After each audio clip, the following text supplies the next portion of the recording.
one of the things that you were trying to do once Harvey was over was get money from the state and the federal government.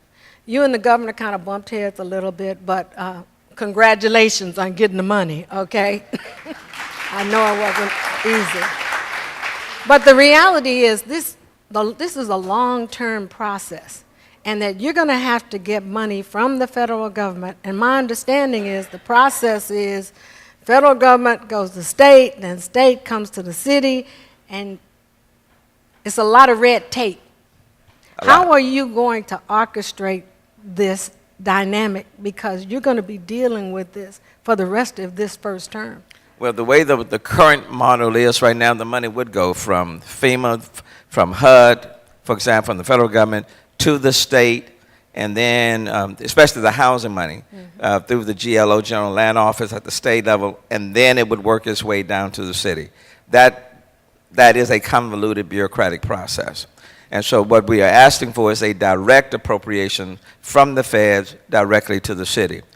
In the end, we are the ones that will have to implement it. We are the ones that will have to get the job done.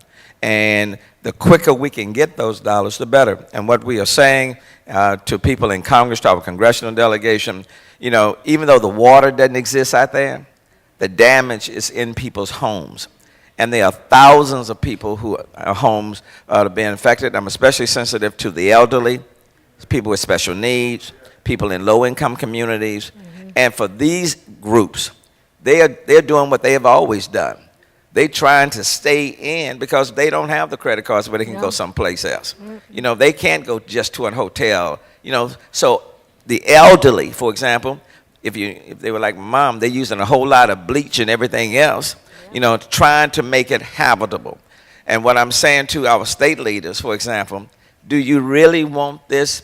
Do you really want to assume the responsibility of getting the federal dollars, and then you not moving the dollars fast enough, and then all of a sudden people start complaining?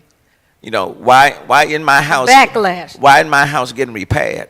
And so what I am saying to them, now if you want that responsibility, fine. But you have to assume the total responsibility. And if you're a state leader, do you really want that? Or would you rather for the feds to send the money directly to me, and then the responsibility is totally mine, okay? And so from the political point of view, you know, I think if I were them, I wouldn't want it. And so, and then with HUD, what I've said to them, they will be evaluated on how successful things are. And if we are successful in getting the job done, the feds can claim the credit. The state can claim the credit. It's a win-win for everybody. Just like when the Astros won the World Series, and yesterday at the parade, you saw everybody. Yes.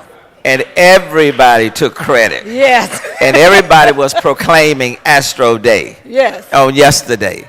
Well, it's still the city of Houston. This is the city. This is H-Town. So, you know, we are in a better position to quickly get these houses repaired, to restore businesses, and a lot of small businesses were affected, okay, to put in the mitigation strategies to make the city stronger. We are in a better position to manage those dollars than the feds or the state. They just have to be convinced to give a direct appropriation.